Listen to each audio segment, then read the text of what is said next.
So Keaton Mitchell is the new Devon Achan. Tony Mm-hmm. Pollard might actually just be a figment of our imagination. I don't think he's even real, Dave. And CJ Stroud looks like he could just be the best rookie quarterback ever. We're going to talk about all of that and so much more today. But first, we're going to talk about the Week 11 waiver wire. 15 players you need to add ASAP, and then we'll hop into our biggest takeaways from Week 10. Dave, I want to jump into some of these players that should be priority ads, but they're not available in as many leagues. So these are guys that are available in less than 60% of leagues. Let's start off with Devin Singletary. Crazy to me that he's still available in any leagues at all, especially when we got the news that Dameon Pierce wasn't going to play last week. Devin Singletary looks way better, especially last week, than Dameon Pierce has at any point this season. He has a positive rushing yard over expectation compared to Pierce's, which is the 8th lowest in the league. I mean, I don't know what else to say. You watched the game yesterday, 30 carries for 150 yards and a touchdown. He also caught a pass for 11 yards. He looked great in this featured role, in this wide scheme concept that we knew they were going to establish here in Houston. I want any piece of this Houston offense I can. Nico Collins isn't available on waivers. Tank Dell isn't available on waivers. CJ Stroud isn't available on waivers. So give me Devin Singletary if I can. Yeah, I like that pickup, and he looked phenomenal last week. I'm going to talk to you about Josh Downs, wide receiver for the Colts. He's still available in 51% of leagues, and that number might actually grow after this week. I know he didn't produce a whole lot, but that's because he's been nursing an injury. He's going to have a chance to rest here in Week 11. The Colts have a bye, so you might actually see in your league, he might get dropped. So this is a guy, go back to your waivers and check this out on Wednesday or Thursday. There's going to be plenty of teams that need a desperation starter. They're going to drop a guy like Josh Downs, and when he's been healthy, when he's been playing, he's been a top 35 wide receiver week in and week out. He's a guy that you can start every single week. And even last week, Dave, like he didn't play a whole lot, but when he did play, he made some big catches down the stretch. Gardner Minshew keeps looking for him. So go ahead and check your waiver wire. Week 12, when he comes back from the bye, going up against Tampa Bay Buccaneers, who are giving the most fantasy points to wide receivers. Yep. Hit us with the next guy here, Tyler Boyd. I don't know why he's still available in any leagues either. Just like I said about Devin Singletary, it blows my mind that this guy is still on the waiver wire in any leagues. But yesterday we saw him lead the team with 12 targets. He was second in yardage behind only Jamar Chase with 117 yards. I don't know what's going on with T. Higgins, but I'm definitely starting to get a little bit concerned. Talked about this a little bit last week. Wouldn't be surprised to see the Bengals play it really conservatively with T. Higgins. You know, it looks like they are trending towards the playoffs. They're going to want T. Higgins healthy for the playoffs. I don't think they're going to rush him back. Boyd is still just 29 or 28 years old. I'm going to sneak that in now because he turns 29 on Wednesday. And you know that once the wide receiver turns 29, they just fall off the age cliff, but still 28 right now. So a lot younger than I think a lot of people give him credit for. And we've talked about it ad nauseum for the last few weeks, but this Bengals offense is back 12.3 points per game through the first 4 weeks, 26.6 point per game over the last 5 weeks. One more nugget I'm going to throw out here. Joe Burrow obviously got injured his rookie season and missed the second half of the year, but through week 11, before he got hurt, Tyler Boyd was his guy. Tyler Boyd was the wide receiver 11 in PPR scoring. Now he's the wide receiver 2 on this team as long as T. Higgins is out. Really high ceiling, even if he's playing second fiddle to Jamar Chase. So I want to make one small correction there, Dave. I don't think the Bengals are prepping for the playoffs right now. They're the only team in the AFC North that would not make the playoffs if it started tomorrow. I think that Well, the might playoffs change a don't little bit. start Yeah, tomorrow. I know. It might change a little bit, but 5-4, they'd be the only one out. The Steelers would be in the playoffs. All right, I'll finish this off here with the priority ads, and it's Trey McBride, tight end for the Arizona Cardinals. And I think that we've been talking about him for the last 4 weeks, 5 weeks, whatever it's been, just ever since his role has started to grow. He's still available in 51% of leagues. Yesterday was the massive blow up game for him. 8 receptions on 9 targets, 131 yards. He's got 2 fantastic matchups the next 2 weeks, and then 2 more great matchups in the final 2 weeks of the fantasy playoffs. It just goes so beyond the performance that we saw this last week. He's been getting a 31% target. Excuse me, he had a 31% target share last week, but since week 7, he's been second amongst tight ends in target share, just behind TJ Hawkinson. He's 11th in the NFL. This isn't just like a guy, oh, he's a pretty good tight end that you can plug and play. We throw this word around a lot. He might be a league winner. He might really be a league winner with Kyler Murray back there. And if Kyler, also just throw this in there. If Kyler Murray's out there, go grab Kyler. He's available still in 46% of leagues. We've been saying this for weeks now, but just, yeah, it should go without being said. Go get the Arizona Cardinals players that are there. I just Now, want to say before Zach yeah, Ertz even hit IR, you and I were talking about Trey McBride, and it usually takes, if you write an article at Football Guys, it takes like 24 hours from the time you submit it until it gets edited and published and all that. I wrote about Zach Ertz trending down. Zach Ertz hit IR, and then my article came out like an hour later, and I just looked like the biggest jerk for writing about Zach Ertz as a trending down player right before he hit IR. And I think you and I were both ahead of the curve on Trey McBride. They'll love to see him crushing it these last few weeks. I just I would have loved to see the look on your face there. Yeah, Zach Ertz trending down. You get the news. Torn ACL or whatever I don't even remember what he had, but yeah, way to go, jerk. All right, well, if you're enjoying Dave being a jerk and all of our talk here about free agency so far, give this video a like, hit that thumbs up just below the video. Make sure you subscribe to the Football Guys channel and drop all of your Week 11 waiver wire questions in the comments below. Now, we're going to get to some of the most popular waiver wire ads here on the week. They're available in at least 60% of leagues. Dave, kick us off with the running backs and, well, everyone's new favorite running back, Keaton Mitchell for the Baltimore Ravens. Yeah, Keaton Mitchell looking a lot like Devon Achan. We kind of made that comp a few weeks ago. We've been talking about this guy since week 7, telling you to go pick him up. Was a spark plug in the preseason, has the profile to be the missing link to exactly what this Baltimore Ravens offense needs. They've got some really good bruisers that can run between the tackles, but Keaton Mitchell is that guy that can get outside and just punish defenses with his speed. And that's exactly what we saw yesterday. I don't know what else to say. Like, we've been talking about this guy for weeks after week after week after week now. Limited role, but he looked so explosive with the touches that he had. I expect to see that role grow. Again, you want to throw around the term league winner for a guy like Trey McBride. I will gladly throw around the term league winner for a guy like Keaton Mitchell with his speed on this offense. I can't wait to see his role continue to grow every single week. Dave, it's bananas. He's the running back 7 in fantasy right now with just 12 carries. 12 carries and 2 Mhm. receptions. So 14 touches. He's the running back 7 over the last 2 weeks. Yeah, I mean, he put Wild. up like 60 something yards on his first 2 snaps. Like, when Yeah. he is on the field, he is just absolutely electric. We're going to see the role grow. Again, we have kind of jokingly, tongue in cheek, maybe made the comp to Devon Achan with the size and the speed and everything that he brings to the table. I don't know if he's going to have that type of ceiling in fantasy, but don't be surprised if he puts up one of those 40, 45, 50-point weeks like we've seen from Achan. Yeah, I mean, he very well might do that, especially with how good that offense has been. I'm going to hit you with the next running back here, and it's Ty Chandler, running back for the Minnesota Vikings. He is available in 97% of leagues, and this is wild because we talked about him last week. Jagger and I talked about him. He was 99% available last week, and it's only gone down 2%. So to 97% here, just insane, especially a guy that was jumping into that Cam Akers role and with the Minnesota Vikings backfield that Alexander Madison really just hadn't taken over. He really had not proven that he is the lone guy. And unfortunately, in this game, he leaves with a concussion. But before that, it was a 50-50 split. Ty Chandler was getting work. And Dave, I think the thing that stood out most to me was that even when Madison was healthy, he was on the field. Ty Chandler was brought in towards the goal line, and Ty Chandler was used in a wildcat quarterback play where he was able Mhm. to score. Mind you, I bring this up because Alexander Madison has 0 rushing touchdowns on the season. He's been stuffed a ton at the goal line and in short yardage situations, and it would not surprise me at all if Ty Chandler not only takes over what used to be the Cam Akers role in this offense, but it's very possible he just becomes the lead back for this team. Now, players with concussions, like just like Alexander Madison, 50% of them miss at least 1 to 2 weeks. So there's a possibility here that Alexander Madison misses the next 2 games, comes back after the bye. And that kind of opens up a window here for Ty Chandler to take over. This is a guy I really liked coming out of North Carolina. He hadn't really gotten all the opportunities, but it looks like he's going to be getting the ball plenty here over the next couple games.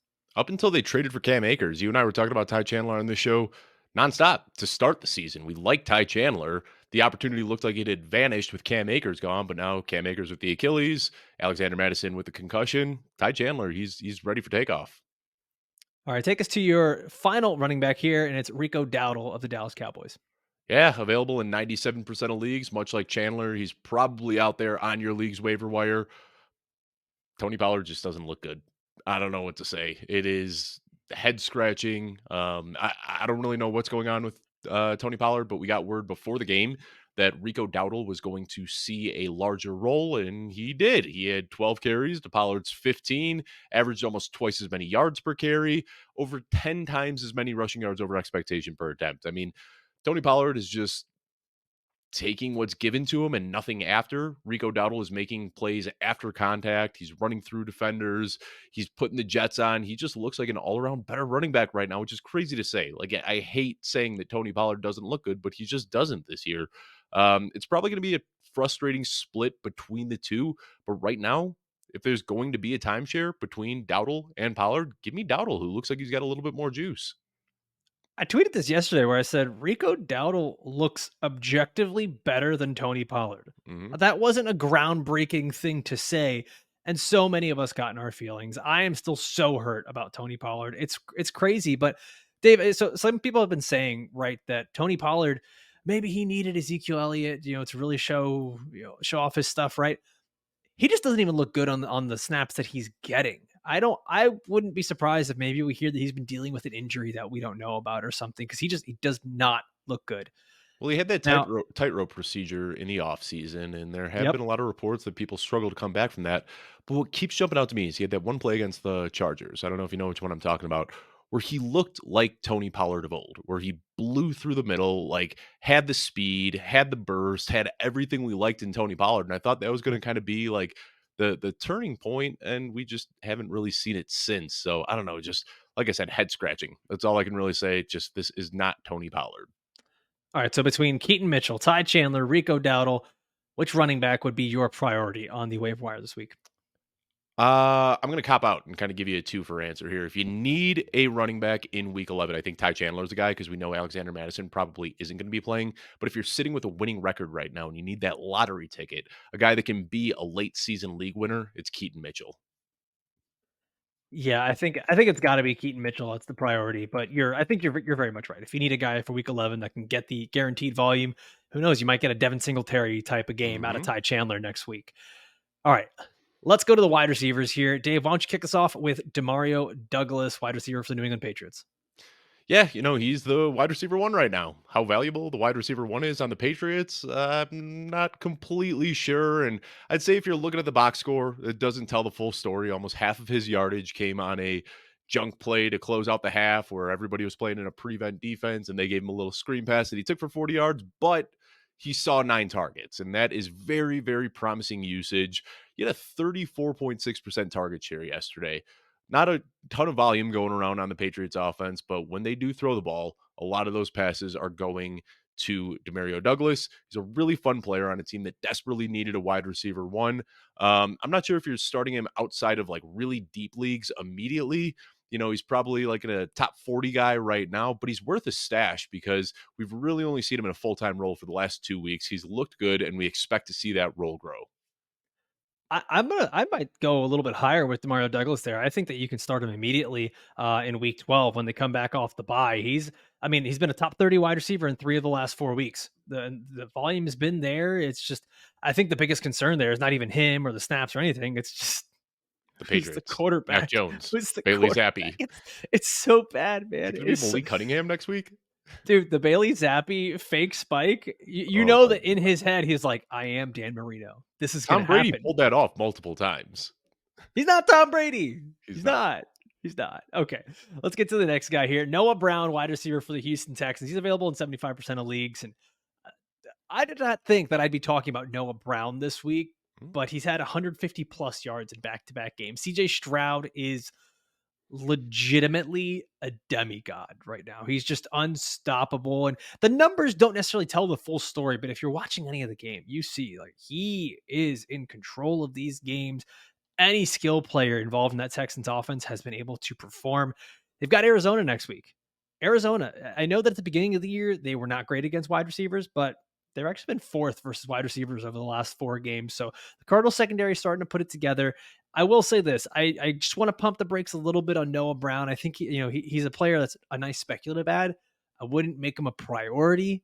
He is going to be splitting some of these, slot snaps with Robert Woods. Remember, there was no Nico Collins in this game. So you've got Tank Dell, Nico Collins. We saw a little bit of John Mechie out there. Robert Woods is back in. So I don't think he's a bad ad to make off the waiver wire, but he's not a guy that I would necessarily prioritize. I want to say, I cover the Texans, their preseason camp reports, and everything out of Houston was saying that Noah Brown was the clear cut wide receiver two, and that Tank Dell would kind of be the wide receiver three. Um, and then Noah Brown was hurt. But now that Noah Brown's healthy, he missed the first 5 weeks of the season. Now that he's healthy, he's carving out a bigger and bigger role. So definitely not something to snooze on. They had big hopes for Noah Brown when they signed him this offseason. All right, take us to our next guy. It's Quentin Johnston, wide receiver for the Los Angeles Chargers. I gotta be honest, I hate talking about Quentin Johnston, but we got to talk about him. He's seeing 4.3 targets per game since his role grew a few weeks ago. Finally caught a touchdown, so I guess that's pretty cool. First He round makes rookie. everything look so difficult. He Oh made my he god, made the he's wide the open Isaiah touchdown catch Pacheco. look difficult. He's the Isaiah Pacheco of wide receivers. Like, just wastes so much energy on every movement that he makes. Yeah. But we know the deal by now, first round rookie, yada, yada, yada, high ceiling. I'm not Yada saying yada anything yada. that we haven't said before, but pick him up, stash him because the offense is good. He could warm up and be a late season type of guy, but I don't know if you really feel good about putting Quentin Johnston in your lineup quite yet. I think I saw that since uh since Mike Williams has gone down, Quentin Johnston has about a 5% target share or 6% Yeah, target share. It's just but he got a abominable. touchdown. Sure he did. Sure he did. All right, let me give you the last wide receiver here. It's Rondale Moore, wide receiver for the Arizona Cardinals. It was kind of a late ad for us. I was wondering whether to even put him on here because this is another one of those guys that's like, how good could he really be? But he's available in 67% of leagues, and I think the story here and what we're going to talk about a little bit later is just that Kyler elevates this entire team, the entire offense, and in week 10, Rondale Moore was second on the team in targets. So, I mean, I don't know how much we really want to keep pulling at that thread. Next week could be Marquise Brown, who's leading the team, and Trey McBride. And we don't know where that's going to go. But once again, the theme here is just that the Cardinals offense gets better. I think that even after all that, he's probably a low end wide receiver 3, high end wide receiver 4 at best. But if you're in a bind at wide receiver, you need a guy that can be a flex. There's some potential shootouts here for Arizona where they've got the Houston Texans, Los Angeles Rams, San Francisco 49ers, Philadelphia Eagles. That's in the final week of the season. So there's quite a few matchups there where you're saying, okay, I can start a few different Arizona Cardinals here. Now, Dave, between these wide receivers, okay, we're looking at Rondale Moore, Quentin Johnston, Noah Brown, Demario Douglas. Who would be your priority off the waiver wire? I'd go with Demario Douglas. We've seen the role grow since Kendrick Bourne went down with the ACL tear. Again, not crazy about the Patriots offense, but it would be Douglas out of these guys for me. I'm going to agree with you there. Pop, pop, baby. As Jagger would say, pop, pop. All right, let's move on to the tight ends here. And I think one of the big questions is that there's a lot of people that are starting to feel like if they don't have a tight end, they really can't compete in the fantasy playoffs. So if you missed out on getting those big names off the waiver wire, right, like a Dalton Kincaid, Trey McBride, our boy Jake Ferguson, is it too late for you? Like, did you miss out on any good tight ends that are left? I mean, Maybe, there's always streaming, yeah. maybe. We got there's one guy that I kind of like that's available on a lot of waiver wires right now, but he's far from a sure thing. So why don't you take us to the first guy that we have here on the waiver wire, and that's Pat Freiermuth, tight end for the Pittsburgh Steelers, who is still, crazy enough, available in 64% of leagues. Yeah, and I think what happened is a lot of people, when Freiermuth got hurt, they picked up the guys that we're talking about: Trey McBride, Dalton Kincaid, Jake Ferguson, Sam Laporta. They said, "Well, I don't need this Freiermuth guy anymore," and they just cut bait, and he's just been sitting injured on the waiver wire ever since. He was the tight end 7 last year. He was 5th in targets last year. He's young, still just 25 years old. I mean, there's really not too much to say. He was being drafted this offseason as the tight end 7 or tight end 8. We talked about it throughout the offseason that the target share could be there. Injuries have derailed his season. So worth a pickup. If you don't have one of these plug and play guys, this is a year where tight end does feel weirdly deep. But if you're one of Yep. those guys that doesn't have a top 8, top 9 guy, go ahead and pick Freiermuth up because he can hopefully be another plug and play guy down the stretch. Yeah, you're talking about how tight end is deep. I'll finish this off here. This feels gross to say, but he's been decent the last couple weeks. Tyler Conklin, tight end for the New York Jets, available in 89% of leagues. This is a total desperation play. This is if you don't have the Pat Fryermuths, you don't have any of the other streaming guys, and you're looking at like, okay, Kate Otten and the guys that are all in that range, right? Tyler Conklin, he's actually been a top 16 tight end in 5 of the last 9 games, double-digit fantasy points in each of the last 2 games here. And I think the big thing and why we've seen that is just there's no wide receiver 2 for the New York Jets. There's no one else that's stepping up. No Alan Lazard, sorry, Dave. And really just outside of Garrett Wilson and Breece Hall being weapons, there really isn't anyone. And so we've seen Zach Wilson kind of attach himself to Tyler Conklin here. And as I was writing all this and saying like, that's kind of gross, I went and looked, and there's 5 pretty good matchups up ahead. He's got the Buffalo Bills shootout, 2 games against the Miami Dolphins shootout, and they suck against tight ends. The Atlanta Falcons, not good against tight ends either. And Houston Texans, shootout, suck against tight ends. So there's 5 possible times where you can start Tyler Conklin as a streaming tight end. So if you're one of those people that is just like, I got to figure out my tight end situation, I need to stream guys and maybe get 2 of them on my roster, Tyler Conklin becomes a guy that you can do that. Dave, why don't you finish us off here? This is so simple. We talked about it last week. Add Josh Dobbs at the quarterback position and just do it again. Keep doing it until he's 100% rostered. I mean, probably the biggest surprise of the season, QB7 on the year, despite a 1-point showing in week 1. And that, if we take away that one game, which I normally don't like to do, but that was like 2 weeks before or 2 weeks after he had showed up in Arizona, had a really, really rough start to the season. But since week 2, which is a pretty reasonable sample, we're looking at 9 games, he's averaging 19.8 points per game over that. To put that into context, the only quarterbacks averaging more than 19.8 points per game: Patrick Mahomes, Dak Prescott, Justin Herbert, Jalen Hurts, Josh Allen. And then Josh Dobbs is right after those guys in what he has been doing. You look at rushing yard leaders on the season by quarterbacks. Lamar Jackson, obviously leading the league with 481 rushing yards. Josh Dobbs, number 2, with 368 rushing yards. He has just as many rushing touchdowns as Lamar Jackson. Only Jalen Hurts has more touchdowns than him. Joshua Dobbs has rushed for more yards than Jalen Hurts, Patrick Mahomes, Justin Fields, Taysom Hill. It's crazy what he is doing right now. Can't ignore the production. Josh Dobbs is, crazy as it sounds, a plug-and-play QB1 until further notice.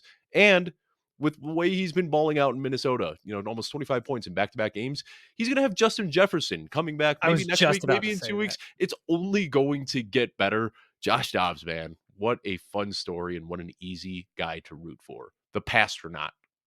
Yes, the Pastronaut. I was going to say, he's America's quarterback. We salute you, Josh Dobbs. Well, we're going to keep reacting to everything from week 10, go over our biggest takeaways, but you got to see all the players that we think you should be getting off of the week 11 waiver wire. We're going to continue this conversation over on the audio side of this show. To get to that, all you have to do is click the link in the description down below, and you can come visit us over on the audio side at the podcast. Thanks for listening all the way through. We'll see you next time. Adios.